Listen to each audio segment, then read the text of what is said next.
This is Good Morning Mumbai with Hrishi K.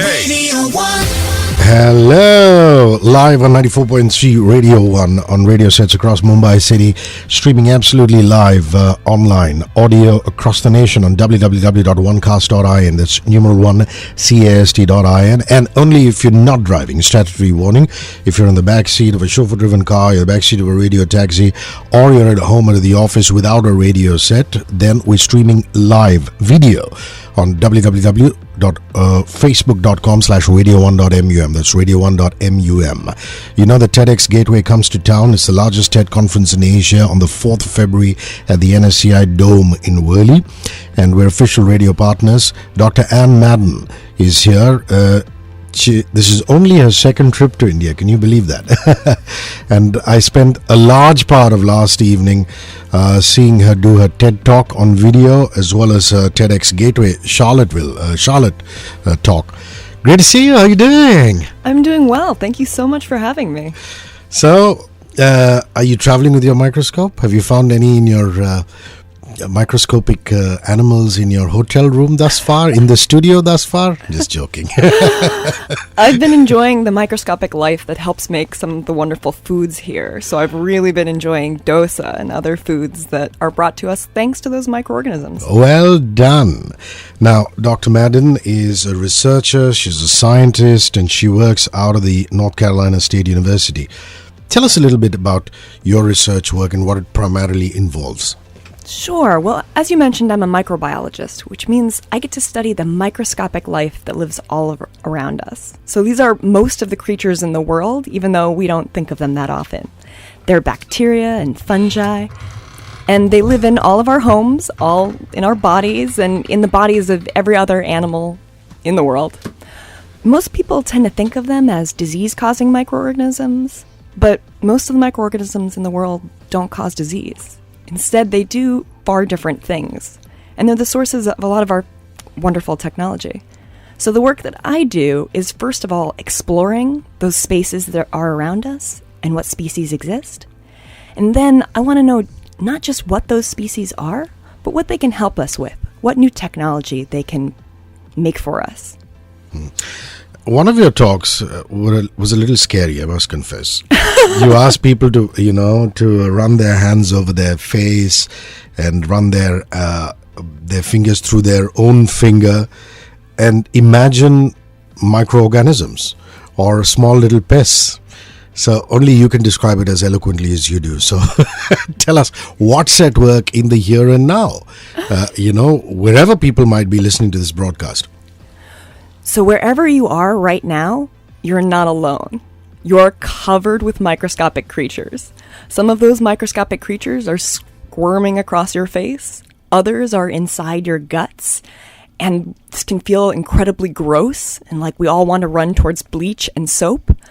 But many of those creatures are actually helping us. Many of them are doing nothing at all. But we couldn't live, we couldn't digest food, we couldn't have a functioning immune system without those creatures.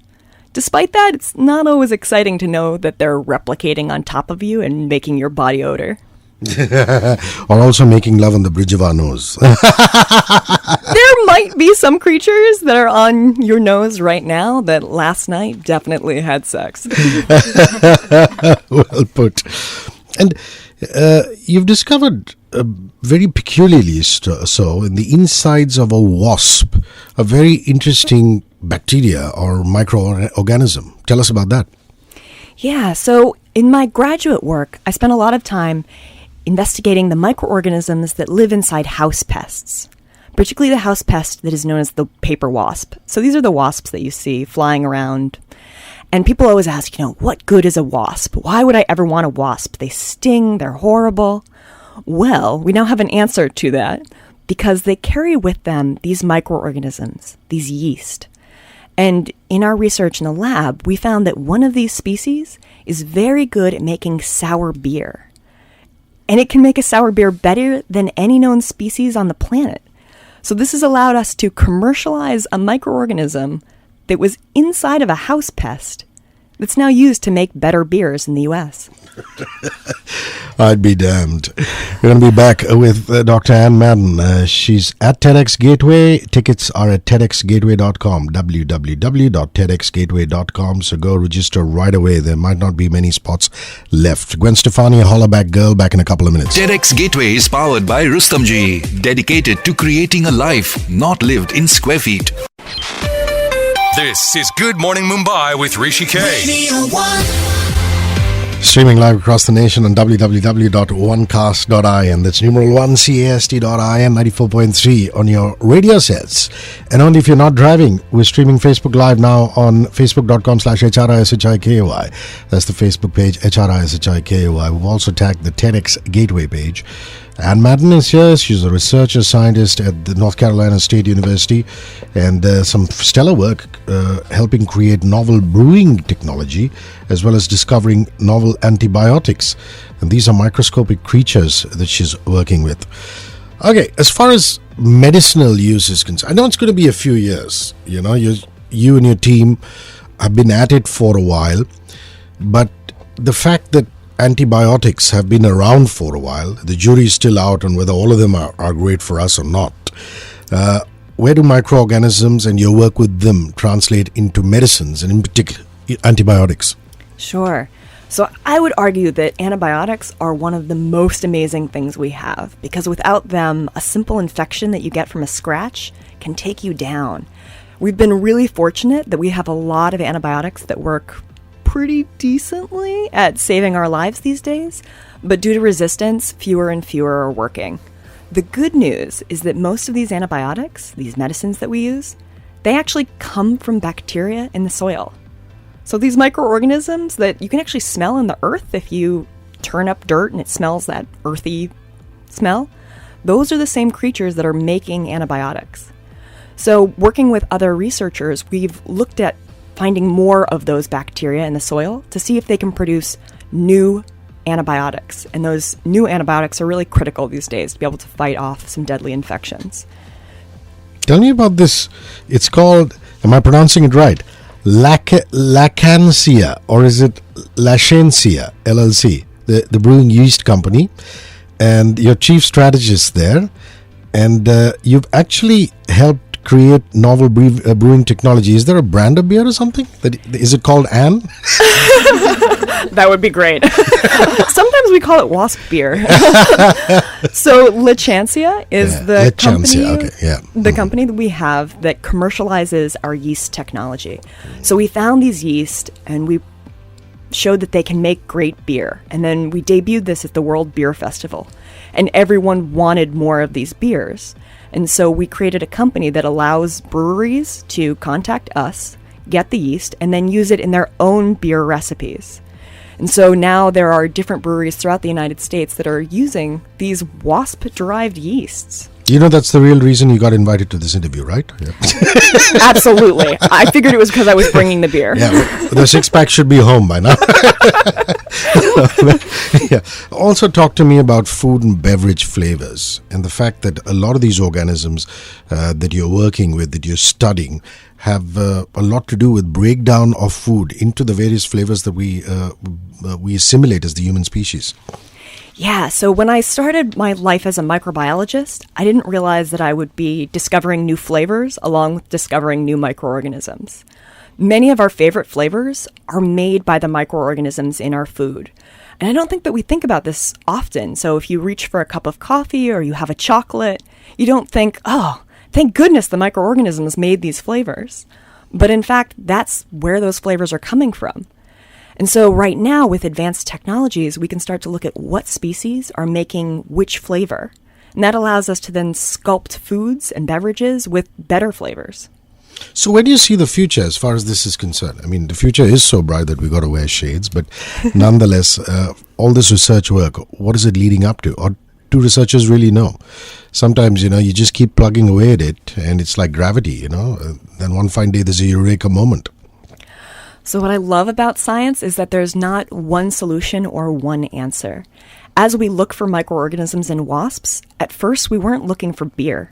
We were just really looking to see what was there because it was uncharted territory in insects that are right nearby us. And in them, we found these species, and these species have the ability to make really wonderful beers. And so that was one exciting thing. But since then, we've found that they can actually make better breads, too.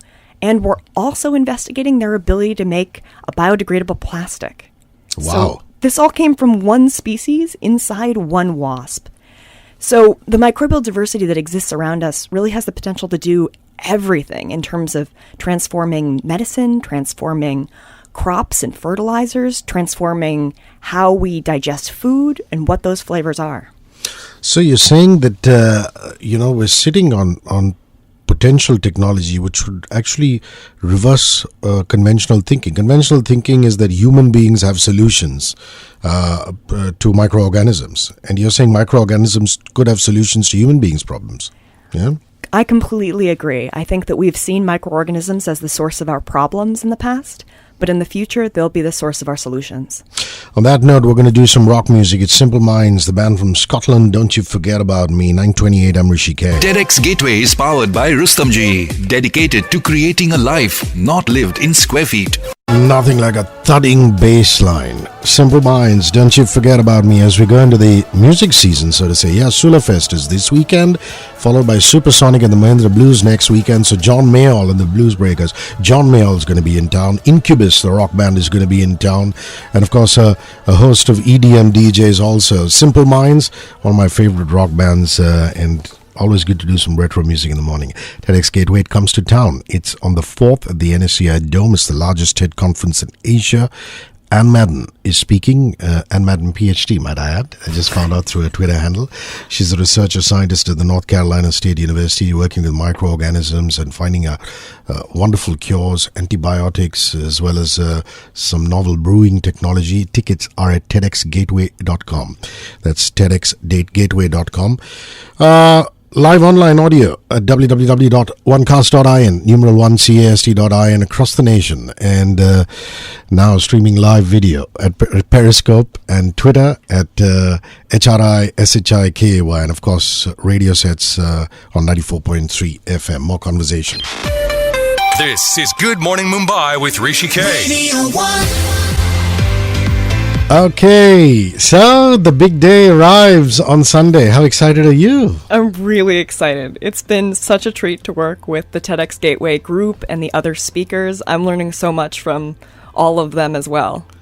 So I imagine there wouldn't be as many knots in the stomach as your first TED Talk. I mean, I've seen the TED Talk that you did and then one at the TEDx Charlotte. Is it going to be on the same lines, or have you just decided to make a breakaway and do something radically different this time around? So what's on the offing? What's on the anvil? Ooh, you'll have to come to see. Come on, Anne. You can give some of it away. So Well, what can we expect? Yeah. I promise that no two talks are ever the same, and this one is different, and this time I get to use a lot of visuals that I haven't used in the past, and I'm really excited about sharing them with the crowd because some of them are exquisite microbial photography from a collaborator of mine, and I think they bring the beauty of microorganisms to life. So how much prep goes into each talk? I mean, how many rehearsals, how many sleepless nights?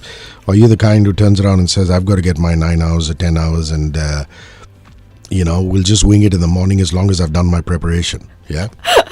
I think like all great projects that anyone undertakes, it takes a lot of work, and there's so much work being done by the support teams around us. So a lot of people will see the presenters on stage and the speakers, but it was really a team that went into it. And that was the team of researchers, in my case, that helped make all of the great science breakthroughs.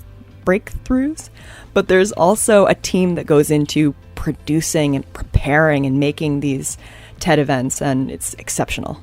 Now, if you jog your memory through the sands of time, all of us watch TED Talks. I mean, when we're driving or, put our headphones on just before we doze off. Memorable TED Talks that you've been influenced by through the sands of time. Talk me through them. Would you be able to pick a few? 3, 4, 5 of them at least? Sure. So one of the first ones that I ever watched was by Nalini Nadkarni. She's a tropical canopy scientist. She's a fantastic female researcher who spent a lot of time... Sorry, I'm going to interrupt you there. What Yeah. is a tropical canopy scientist? Treat me as the ignoramus here. Talk me through that one, yeah? So in the tropics, the rainforests, Okay. I think sometimes we think of that as going through these tall trees and walking among them. But there's a whole nother world that's on top in these canopies that are many, many, many stories above us. And Nalini Nadkarni was one of the leading scientists to start to investigate this space. What species are there? What drives these dynamics? And she was monumental in my life in terms of showing that scientists could convey an inspiration to people about their work, not just convey the facts. When she talks about the tropics and the canopy, it's like someone talking about someone they love. It was really beautiful. Wow, that's amazing. So, what do you do when you're not looking down the lens of a microscope and not giving TED Talks? What is your idea of my spaces? Like, what does Anne Madden do when the hard, long research day is over? Do you like to run? Do you like to cycle? Are you a foodie? What's your space? So I would say all of the above. I like to try new things. So recently I tried falconing. So when you have a falcon and it helps you hunt, I learned just the very basics of that. In the past, I've learned how to blow glass or to fly a glider. And when not doing those things, I have a motorcycle, and I really like motorcycling around. Wow, that's amazing. So you just put on your leather jacket and you hit the highway, hit the road, yeah? Yep, exactly. In fact, I used to collect wasps on my motorcycle. So I'd drive up, collect the wasp, stick it in my kind of the backpack that I wore, get back on the bike, and hope that I never got in an accident, because the only way you could make a motorcycle accident worse is by having live wasps escape. I can imagine. So what's your baby? What's your machine? Are you a Triumph person? Are you a Harley girl? What do you have? Oh, come on. Ducati. Oh, nice one. A last leg of conversation with Anne Madden, but you've got 10 minutes before you hear our voices again. So if you have any questions, you have any comments, let them rip. One, space your comment and your name. Type it in, send it to 53650. 53650 is the in-studio SMS line. On Twitter as well as Facebook, you go to the search bar, you type HRISHIKAY. It will pop up. You tweet out your comment or question along with your name, or post in the timeline inbox along with your name. And facebook.com/radio1.mum, our official page. There again, drop a comment or question in the timeline for Dr. Anne Madden along with your name or inbox, and I'll bring it up on the show. Bruno Mars won big a couple of days ago at the Grammys. Here he is. Finesse. Bruno Mars, Cardi B, back in a bit, 9:38. I'm Hrishi K. TEDx Gateway is powered by Rustamji, dedicated to creating a life not lived in square feet. This is Good Morning Mumbai with Hrishi K. TEDxGateway, the largest TED conference in Asia, comes to town the 4th of February at the NSCI Dome. What you have to do is go to TEDxGateway.com and register. Dr. Anne Madden, a researcher, microbiologist from the North Carolina State University, is in studio. We're going video live on Instagram only if you're not driving, at HRISHIKAY, and I've also tagged her Insta handle. Streaming audio live across the nation online on www.onecast.in, that's numeral 1cast.in, and of course on your radio sets on 94.3 Radio 1. Come on, tell me more interesting stuff that microorganisms, these wonderful bacteria that you work with, are helping find cures for. So an exciting thing that's come from microorganisms is this CRISPR technology. And so some people have heard of CRISPR technology because it's the system that allows us to snip out bits of DNA or change the genetics of species. Scientists are using it now to take away different human diseases, and it's being used to change crops and maybe make them less sensitive to pathogens. And people are really excited in investing in this technology. It's really a technology of the future. It could change how we do things as scientists and as humans. People have heard a lot about this technology, but a lot of people haven't heard that it's from microorganisms. It's actually part of their immune system. These molecular scissors that they have, they help them avoid viruses. So, Wow. yes, microorganisms get kind of colds and flus just like we do. And the bacteria in our gut? Yeah. So there's a crazy jungle of microorganisms that it exists in our guts. I think there's like 1 trillion different microorganisms in there. And we're just learning how they interact with our body. They're kind of like an extra organ. So when we're young, we know that these creatures inside of us actually shift our immune system. And it may be that they change whether or not we have allergies when we're adults. And there are some work now showing that these microorganisms in our gut might actually influence how we feel and how we even think. Wow. Amazing. And this another one of your talks talked about a dust cloud or a snow cloud on a dinosaur. What was that about? Talk us through that, yeah?